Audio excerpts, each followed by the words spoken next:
The sky above Ithilgard Secundus fractured into ash and fire as the orbital bombardment began. Against the descending silhouette of 300 warships, a solitary glowing figure ascended from the botanical tier. He didn't draw a weapon. He simply reached out bare, scarred hands to catch the planet-cracking beam. What happens when the galaxy's weakest species rewrites their own biology to survive? Hit subscribe to uncover the secrets humanity buried, and let's rewind to where it started. The soil under Princess Alara's manicured nails had still been damp. Then 3 months before the sky caught fire, on the day the Solarian transport docked, Alara watched the line of displaced Solarians file into the processing hall on Ithilgard Secundus. They looked exhausted, their frames impossibly fragile under the station's heavy artificial gravity. When Jace Corinne stepped up to her podium, he kept his gaze lowered, his breathing shallow. She assigned the human refugee to pull weeds in the lower botanical gardens. They didn't know he was a walking doomsday weapon. Weeks passed. Alara found herself lingering on the glass walkways above the terraced greenhouses. Jace never spoke much. She observed him kneeling in the rich loam, meticulously adjusting the micronutrient lines for the delicate phantom lilies.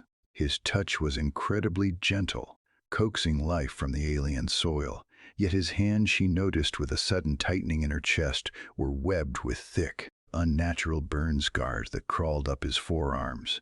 She requested his background files from Ambassador Mira Vance. The data slate returned entirely redacted. Alara's quiet unease finally crystallized into stark terror during the diplomatic summit at Zenith Station 4. The deadliest weapons hide in plain sight, blending into the background until it is too late. Subscribe if you know the quiet ones are always the most dangerous. The summit hall had been stifling, packed with delegations from a dozen warring sectors. Alara sat in the upper observation tier when the primary power grid failed. Total blackout. The smell of charged air flooded the room. Screams erupted in the pitch darkness, interrupted immediately by the heavy crush of ceramic armor fracturing. When the emergency lumens flickered on 4 seconds later, 2 heavily armored Vexan assassins lay neutralized, their limbs bent at impossible angles on the polished deck. Jace stood over them. He was breathing evenly, his shoulders loose, his scarred hands hanging quietly at his sides. He hadn't just survived the ambush, he had completely dismantled it in absolute darkness.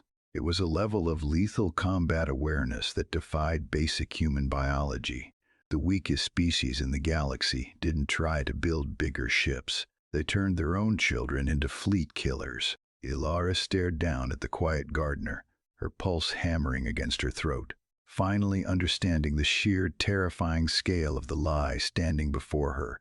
Here is part 2, concluding the remixed narrative. It builds directly upon the established DNA, focusing on the unresolved tension of the other 46 operatives and Jace's ultimate evolution from a weapon of mass destruction into a guardian. The peace on Ithilgard Secundus was fragile, held together by the quiet hum of a single man in the lower botanical gardens. 6 months had passed since Jace Corinne shattered the Vexan Syndicate Armada in 17 minutes. The gardens, now officially named Kelsura, were thriving.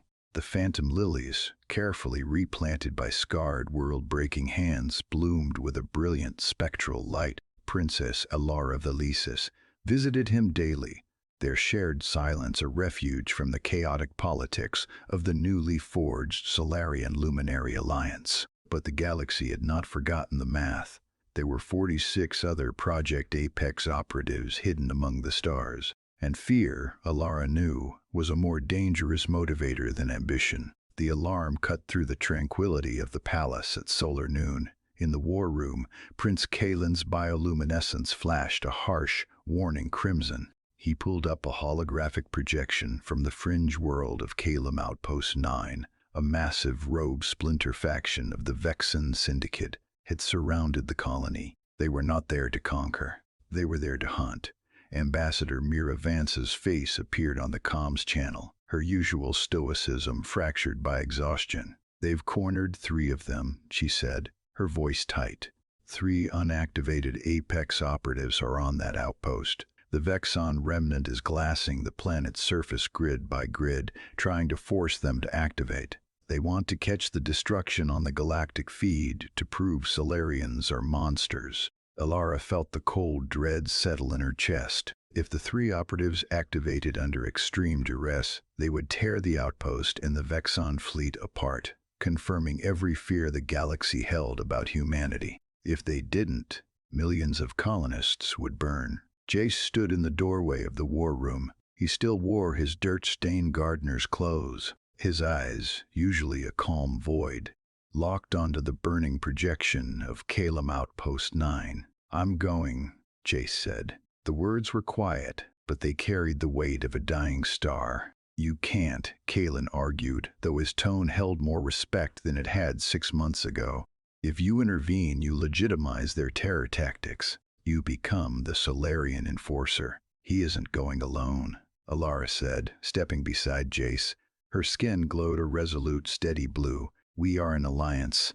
The Luminary fleet flies with him." The jump to Calum Outpost 9 took hours, but to Jace it felt like a single held breath. When the Luminary flagship dropped out of faster-than-light travel, the visual feeds painted a grim picture. 50 Vexan bombardment cruisers were raining plasma fire onto the colony's failing planetary shields. Jace didn't wait for the tactical briefing. He didn't wait for the dropships. The air in the airlock bent and warped around him. He stepped out into the hard vacuum of space. Down on the planet, the three-cornered operatives were seconds away from unleashing their terrifying biological payload. Jace hit the atmosphere at relativistic speed, a streak of white-hot kinetic energy tearing across the sky. But this time, he didn't aim for the armada. He aimed for the ground. Jace landed directly between the largest civilian settlement and the falling rain of orbital plasma.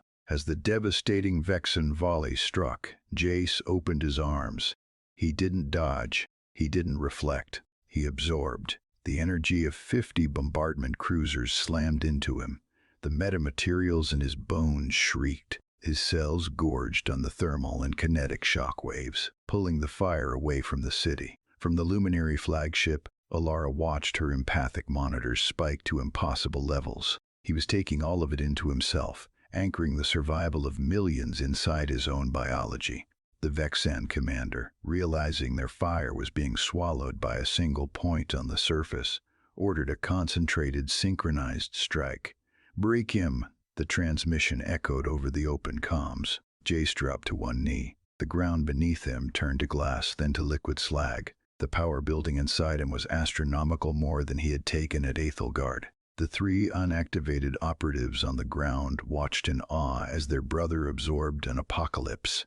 "I am the man who tends the garden," Jace reminded himself, the memory of the phantom lilies grounding his mind as his body became a sun. "I know how things grow. Water, light, patience." He stood up. He didn't release the energy as a destructive beam.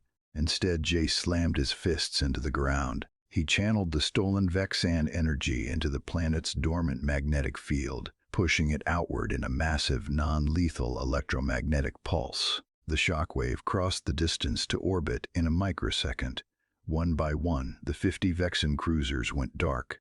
Their weapon systems fused, their engines stalled. The fleet was completely neutralized, left drifting helplessly in the planet's gravity. Well, but their hulls remained intact, and their crews remained alive. The silence that followed was broadcast across 100 worlds. The God's killer had not ended a single life. He had stood as an unbreakable shield, proving to the terrified galaxy that ultimate power did not mandate ultimate destruction. On the surface, the three hidden Apex operatives stepped out of the shadows, their eyes fixed on Jace.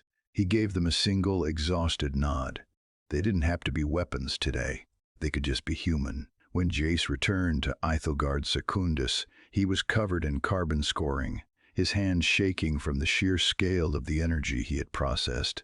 He bypassed the cheering crowds, the stunned politicians, and the waiting cameras.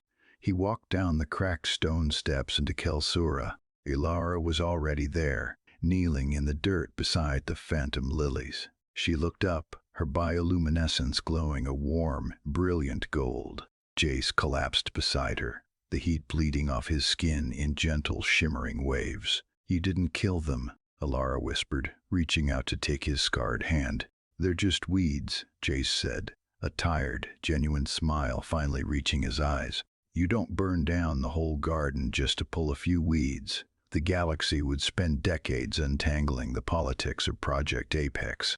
The remaining 46 operatives eventually stepped into the light, finding roles not as deterrents, but as protectors, builders, and explorers. But for Jace Corinne, the war was permanently over. He leaned his head against Ilara's shoulder as the twin suns set, the light catching the crystal spires of the city. He was no longer a dead man's switch.